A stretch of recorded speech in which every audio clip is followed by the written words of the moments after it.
So guys आज की Friday night SmackDown जो हो रही थी एमवीपी अरीना एल्बनी न्यूयॉर्क से वो फाइनली एंड हो चुकी है। तो चलिए एक बार देख लेते हैं कि इस शो ने क्या गोल खिलाया। तो वीडियो को एंड तक पूरा देखना। एंड नाउ आप देख रहे हैं रसल मैरिक्स, सब्सक्राइब करना तो बनता है। तो शो की शानदार स्टार्टिंग होती है स्मैकडाउन के जनरल मैनेजर निक एल्डिस से, जो पहले तो रिंग में आते हैं and queen of the ring Nia Jax को इंट्रोड्यूस करते हैं। जिसके बाद नाया जैक्स वहाँ पर आ जाती है चलते चलते एंड निक एल्डिस कहते हैं कि भाई अब स्टेज आपका है, अब जो मन में है वो बोल लो। लेकिन नाया जैक्स को खतरनाक बूइंग मिलनी शुरू हो जाती है। लेकिन नाया जैक्स कहते हैं कि देखो इन सबसे कोई फायदा नहीं होने वाला और ना ये फैक्ट बदल जाएगा कि मैं क्वीन बन चुकी हूँ और समर स्लैम में मुझे टाइटल मैच भी मिलने वाला है। तो बेली तैयार हो जाओ मेरे लिए। जिसके बाद बेली भी वहाँ पर आ जाती है। लेकिन Chelsea green and Piper Newan उन पर अटैक करने लगती है, मारने लगती है और बेली को धूल चटाने लगती है। जिसके बाद वो नाया जैक्स को देखने लग जाती है। जैक्स कंफ्यूज हो जाती है, लेकिन चेल्सी कहती है कि नाया आपको बेली के बारे में चिंता करने की जरूरत नहीं है क्योंकि नई चैंपियन मैं ही बनने वाली हूँ, पाइपर नेवन। जिसके बाद नाया कहती है कि भाई I don't give a damn about you, और कौन चैंपियन बनता है क्या फर्क पड़ता है क्योंकि समर स्लैम में जीतना तो मुझे ही है। और ये सेगमेंट यहीं पर खत्म हो जाता है। डायना में बैक साइड में बेली दिखाई जाती है जो ट्रेनर्स रूम में होती है और अपने अटैक के बाद रिकवर कर रही होती है। तो नायोमी कहती है कि क्या आप लड़ पाओगे? तो बेली कहती है कि हाँ बिल्कुल। तो नायोमी कहती है ओके फाइन, अब मैं निक एल्डिस से बात करने जा रही हूँ। नेक्स्ट हमें नाइट का सबसे पहला मैच देखने को मिलता है टमासो ciampa वर्सेस ऑस्टिन थ्योरी के बीच में। अब बताने को यहाँ पे कुछ ज्यादा खास है नहीं, वही ऊपर नीचे चीजें चलती हैं जो टैग टीम में होती आई हैं।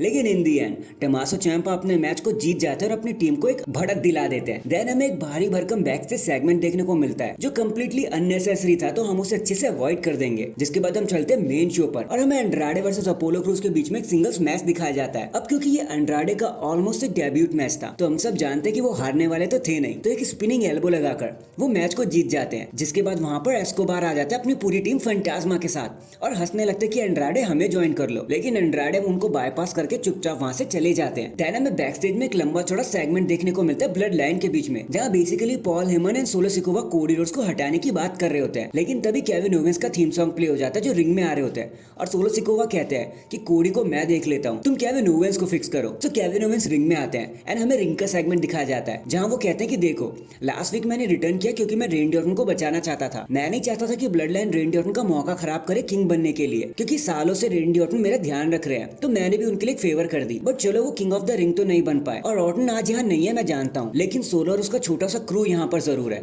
तो हम उनसे बदला लेंगे।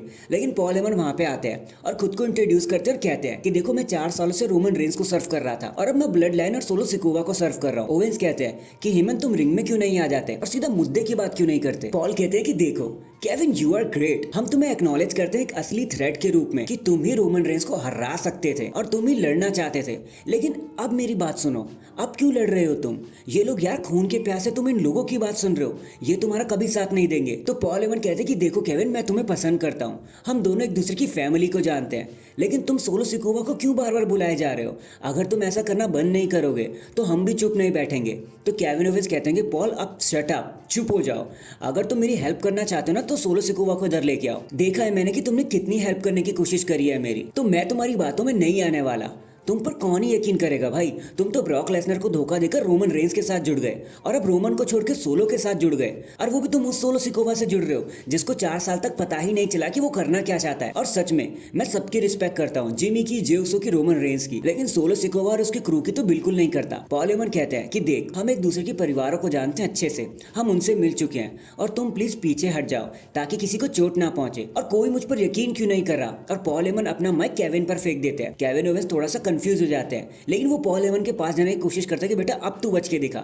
लेकिन ब्लड लाइन वहां पर आ जाती है और केविन ओवेंस को मारने की सोचती है, लेकिन स्ट्रीट प्रॉफिट भी वहां आ जाता है और सब में लड़ाई हो जाती है। एक दूसरे से भिड़ जाते हैं ये 6 के 6 सुपरस्टार्स। देन हमें street profit versus blood line के बीच में एक मैच देखने को मिलता है। अब देखो बताने के लिए तो यहाँ कुछ भी नहीं है, हम सब जानते हैं कि ब्लड लाइन को कितना स्ट्रॉन्ग बुक किया जाता है and in the and टामा tonga Ford को पटक देते और मैच को जीत जाते हैं। इसके बाद हमें Piper Niven and Chelsea Green versus Bayley and Naomi के बीच में एक टैग टीम मैच देखने को मिलता है, जहाँ बताने का कुछ खास वैसे भी नहीं हुआ, लेकिन क्योंकि बेली पहले से इंजर्ड थी तो इसी का अपर हैंड मिल गया पाइपर एंड चेल्सी को और वो मैच को जीत जाते हैं। देखो ऐसा होना तो नहीं चाहिए था, लेकिन अब क्या कर सकते हैं, हो गया। बट इन दी एंड ये सारी चीजें लीड करती है हमारे मेन इवेंट की तरफ। सो एजे स्टाइल आते हैं रिंग में अपनी टीम गालोस एंड एंडरसन के साथ, दी ओरिजिनल ओसी। आज एजे स्टाइल रिंग में आते हैं एंड कहते हैं कि देखो मैंने निक एल्डिस की बातों पे अच्छे से ध्यान दिया और मैं ये भी जानता हूँ कि वो मुझसे क्या कहने की कोशिश कर रहे थे कि अगर मुझे कोडी रोड से लड़ना है तो मुझे वापस से लाइन में लड़ना होगा।